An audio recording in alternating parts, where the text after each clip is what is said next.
উত্তর ভারতে হোলি সেলিব্রেশনে এই গুজিয়া মিষ্টিটা একেবারে কম্পালসারি। প্রায় সব বাড়িতেই এই মিষ্টিটা বানানো হয়েই থাকে।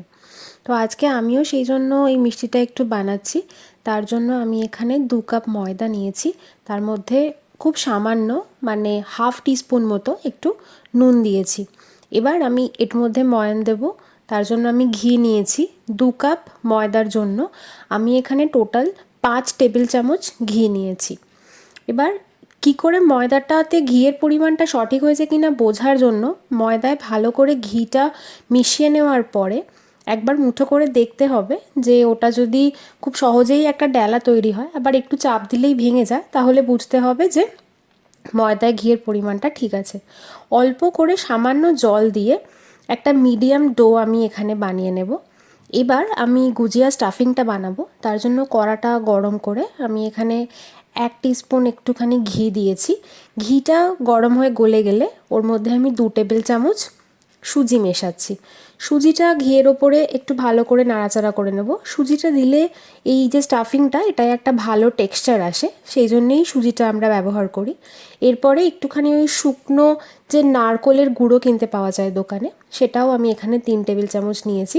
সুজি আর ঘিয়ের সাথে ওটাকেও আমি বেশ ভালো করে মিশিয়ে কড়ায় বেশ কিছুক্ষণ মানে 5 মিনিট মতো একটু নাড়াচাড়া করে নেব। অবশ্যই কিন্তু ফ্লেমটা এই সময় লো টু মিডিয়ামে রাখতে হবে। এরপর আমি একটুখানি ড্রাই ফ্রুটস নিয়েছিলাম, একটু কাজু, একটু কিশমিশ আর একটু আমন্ড। সেগুলোকেও ছোটো ছোটো করে কুচিয়ে ওর মধ্যে মিশিয়ে নিয়েছি। আর স্বাদ মতো এখানে আমি একটু গুঁড়ো চিনি অ্যাড করেছি। আমি এখানে 3 টেবিল চামচ চিনি দিয়েছি। সবার তো চিনির পরিমাণটা সমান হয় না, মিষ্টি সবাই সমান পছন্দ করে না, তাই এটা নিজের টেস্ট মতো একটু অ্যাডজাস্ট করে নিলেই ভালো।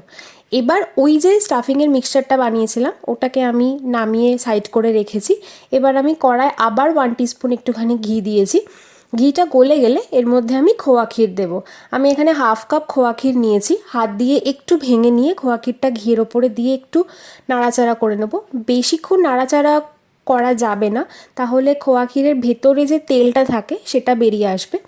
এই অবস্থায় আমি খুব সামান্য একটু চিনি দেব, 1 টেবিল চামচ থেকে 1.5 টেবিল চামচ মতো দিয়ে খোয়া ক্ষীরের সাথে অল্প একটু মানে 1 মিনিটও নয় 30 সেকেন্ড মতো একটু নাড়াচাড়া করে আমি নামিয়ে নিয়েছি। আর আগে যে ওই নারকেল সুজির মিক্সচারটা ছিল ওর সাথে খোয়া ক্ষীরটা একসাথে মিশিয়ে নিয়েছি। এবার আমি ওই যে ময়দাটা মেখে রেখেছিলাম, ময়দাটা মোটামুটি মাখার পরে আধ ঘন্টা মতো একটু রেখে দিলেই ভালো হয়। এবার ওই ময়দাটা থেকে আমি ছোট ছোট করে লেচি কেটে নিচ্ছি। কেটে নিয়ে এবারে এখানে আমি এটাকে বেলে নিচ্ছি।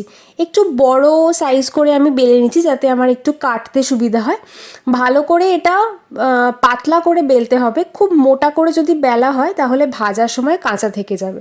পাতলা করে বেলে নিয়ে একটা স্টিলের বাটি দিয়ে আমি এটাকে গোল করে একটুখানি কেটে নিচ্ছি।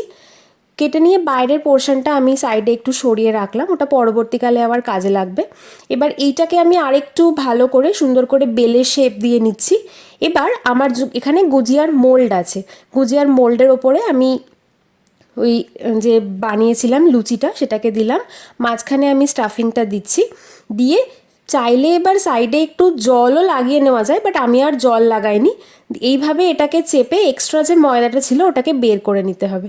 খুললেই কিন্তু গুজিয়া রেডি। হাত দিয়েও গুজিয়া তৈরি করা যায়। এত বছর আমি হাত দিয়েই করতাম, এবছরেই আমি মোল্ডটা কিনেছি। সবকটা গুজিয়া আমি বানিয়ে নিয়েছি। বানিয়ে নেওয়ার পরে আমি এখানে ভাজার জন্য কড়ায় তেলটা গরম করতে দিয়েছিলাম। এবার আমি একটা একটা করে গুজিয়া দিয়ে দিচ্ছি। তেলের টেম্পারেচারটার ব্যাপারে এখানে একটু বলা দরকার। তেলের টেম্পারেচারটা কিন্তু একদম কম রাখতে হবে শুরুতে, মানে একটা নিজের আঙুল ডুবিয়ে রাখা যাবে এই রকম গরম হতে হবে, এর থেকে বেশি গরম হলে কিন্তু চলবে না। তারপরে মিডিয়াম ফ্লেমে ধীরে ধীরে 8 থেকে 10 মিনিট ধরে ভেজে নিলেই আমাদের গুজিয়া একদম রেডি হয়ে যাবে।